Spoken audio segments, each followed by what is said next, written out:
கர்த்தருடைய பரிசுத்த நாமம் மகிமைப்படுவதாக. இந்த நாளிலும் உங்களை சந்திக்கிறதுல நான் மிகுந்த மகிழ்ச்சி அடைகிறேன்.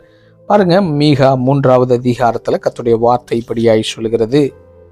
என்ன சொல்கிறது என்று சொன்னால் 3:11, அதன் தலைவர்கள் பரிதானத்துக்கு நியாயம் தீர்க்கிறார்கள், அதன் ஆசாரியர்கள் கூலிக்கு உபதேசிக்கிறார்கள், அதன் தீர்க்கதரிசிகள் பணத்துக்கு குறி சொல்கிறார்கள். ஆகிலும் அவர்கள் கர்த்தரை சார்ந்து கொண்டு, கர்த்தர் எங்கள் நடுவில் இல்லையோ தீங்கு எங்கள் மேல் வராது என்கிறார்கள். அன்புக்குரிய கர்த்தருடைய பிள்ளைகளை பாருங்க, இந்த இடத்துல என்ன சொல்லப்பட்டிருக்கு என்று சொன்னால், தீர்க்கதரிசிகள் பணத்துக்காக குறி சொல்லுகிறார்கள். குறி என்று சொல்லும்போது அது பிசாசுடைய ஆவியை பெற்ற மனிதன் பேசுகிறதா.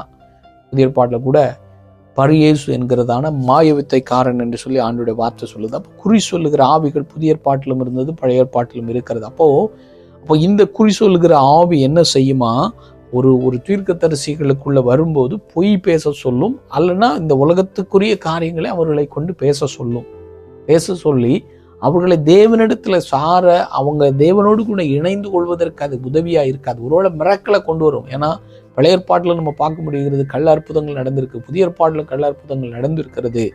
இப்போ பாருங்க, கள்ள அற்புதத்தை கடைசி நாட்களில் பிசாசு செய்வதற்கு அவன் காத்து கொண்டிருக்கிறான். ஆனால் உண்மையான அற்புதமும் உண்டு, கள்ள அற்புதம் உண்டு. அதே மாதிரிதான் உண்மையான தீர்க்கதரிசிகளை கர்த்தர் எழுப்பி கொண்டிருக்கிற இந்த கடைசி காலத்துல பிசாசானவன் ஒரு பெரிய திட்டத்தை வைத்திருக்கிறான்.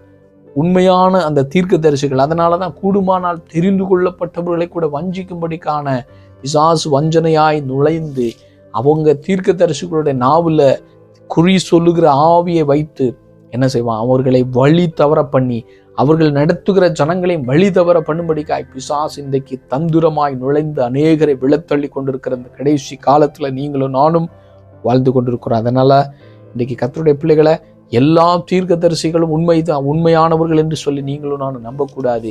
அவர்கள் பேசுகிற தீர்க்க தரிசனம் தேவனை மகிமைப்படுத்துகிறதா இருக்கிறதா, வேத வசனத்துக்கு ஒத்து இருக்கிறதா, அவர்கள் பரலோகத்தை குறித்ததான தரிசனம் உடையவர்களா இருக்கிறார்களா, அவருடைய வாழ்க்கை முறை எப்படி இருக்கிறது என்று எல்லாவற்றையும் அலசி ஆராய்ந்து தான் அவர்கள் சொல்லுகிற தீர்க்க தரிசனம் உண்மையா பொய்யா என்று சொல்லி கண்டுபிடிக்க வேண்டும் என்று சொல்லி கர்த்தர் விரும்புகிறார். காரணம், இந்த கடைசி நாட்கள்ல என்ன செய்கிறார்கள், பணத்துக்காக அநேகர் குறி சொல்லுகிற ஆவியை உடையவராய் இருந்து தீர்க்க தரிசனங்களை பேசிக் கொண்டிருக்கிறார்கள்.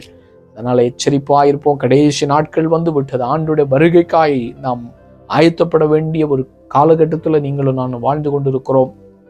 அவருடைய வருகைக்காய் ஆயத்தப்படுவோம். இயேசு சீக்கிரமாய் வரப்போகிறார். ஆமேன், ஆமேன்.